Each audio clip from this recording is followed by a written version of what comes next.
ఓం ధన్వంతర్యై నమః. ఈరోజు హెర్బల్ టూర్లో మనం తెలుసుకోబోయే మొక్క గురించి చెప్తున్నాను.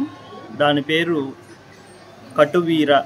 మనం తెలుగులో దాన్ని మిరపకాయ అని చెప్పి అంటాము. చూడండి, ఇది బాగా మన యొక్క సౌత్ ఇండియాలో గుంటూరు అనేటువంటి ప్రాంతం మొత్తము కూడాను కమర్షియల్ క్రాప్ కింద పెంచబడుతున్నటువంటి ఈ మిరపకాయ, పొగాకు ఇవన్నీ కూడాను కమర్షియల్ క్రాప్స్ కింద వస్తూ ఉంటాయి. ఈ మిరపకాయ అనేది మనకి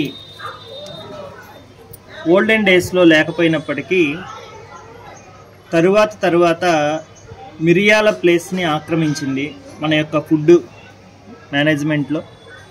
ముఖ్యంగా కారానికి సంబంధించినటువంటి ముఖ్యమైనటువంటి ఎయిడ్ కింద, అంటే మనం కారం అనగానే మిరపకాయ కారం అనే తీసుకుంటాం.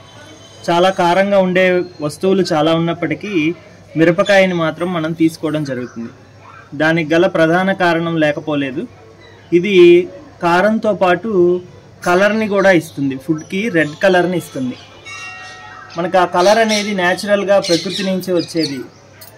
సో ఆ విధంగా మిరపకాయ అనేది కంటికి, అదేవిధంగా మన యొక్క టేస్ట్కి ఒక గొప్ప ఎయిడ్ కింద కనబడుతుంది. సపోజ్ మీరు ఒక సాంబార్ తీసుకోండి, లేదంటే కనుక నాన్ వెజ్ ఐటమ్స్ ఏవైనా చూసినట్లయితే ప్రిపరేషన్లో ఆ రెడ్నెస్ అవన్నీ కూడాను ఫుడ్ కలర్ న్యాచురల్గా వచ్చేది మనకి మిరపకాయ నుంచి. ఆ రెడ్ కలర్ అనేది రావడంతో పాటు ఘాటు అనేది వస్తూ ఉంటుంది.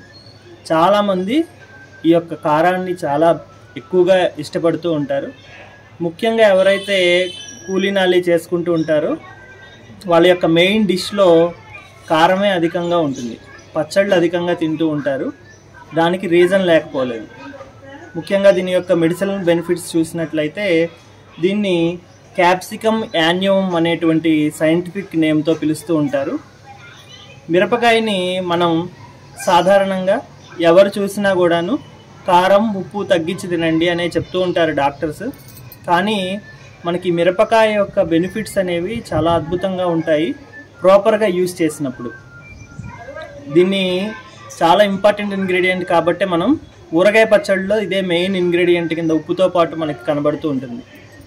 ఇది శరీరంలో ఉండేటువంటి ఎక్సెస్గా ఉండేటువంటి వాటర్ని డిపాజిట్ అవ్వకుండా చేయగలుగుతుంది. అదేవిధంగా ఎక్సెస్గా డిపాజిట్ అయ్యే కొలెస్ట్రాల్ని డిపాజిట్ అవ్వకుండా చేయగలుగుతుంది. కఫాన్ని, వాతాన్ని కంట్రోల్ చేయగలుగుతుంది. ఎవరైతే పిత్తమైనటువంటి ప్రకృతితో కలిగి ఉంటారో, అంటే బాగా ఎసిడిటీతో ఉంటారో, బాగా ఒంట్లోంచి జ్వరంలాగా ఫీల్ అవుతుంటారు, ఎప్పుడు కూడా వేడిగా ఉంటుందని ఫీల్ అవుతుంటారు, ముక్కు గుండా కానీ, యానస్ గుండా కానీ, నోటి గుండా కానీ బ్లడ్ అనేటువంటి సమస్య, రక్తపిత్తం అంటాం, అటువంటి సమస్యలతో బాధపడుతూ ఉంటారు. కేవలం వాళ్ళకి మాత్రమే దీన్ని తీసుకోకుండా ఉండాలి.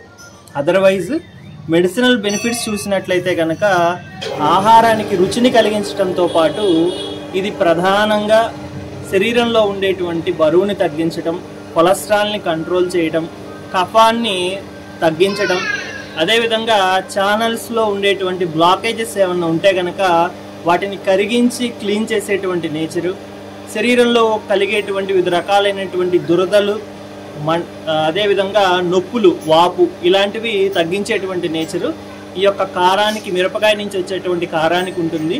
మోడర్న్ డేస్లో కూడా ఈవెన్ అల్లోపతిక్ మెడిసిన్స్లో కూడా క్యాప్సిసిన్ అనేటువంటి ఇంగ్రీడియంట్, దీని నుంచి తీసినటువంటి ఎక్స్ట్రాక్ట్ని ఎక్స్టర్నల్ అప్లికేషన్ వాడేటువంటి పెయిన్ మేనేజ్మెంట్లో యూజ్ చేసే జెల్స్లో వాడటం జరుగుతూ ఉంటుంది.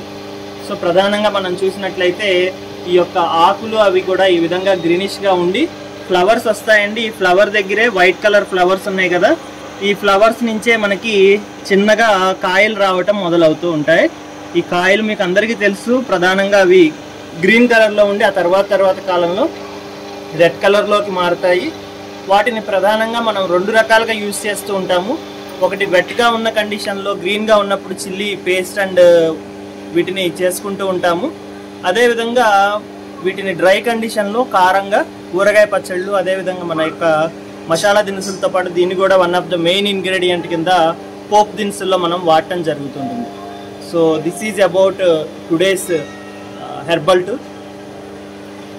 సర్వే భవంతు సుఖినః सर्वे सन्तु निरामयाः, सर्वे भद्राणि पश्यन्तु, मा कश्चित् दुःखभाग् भवेत्। ओम शांति शांति शांति।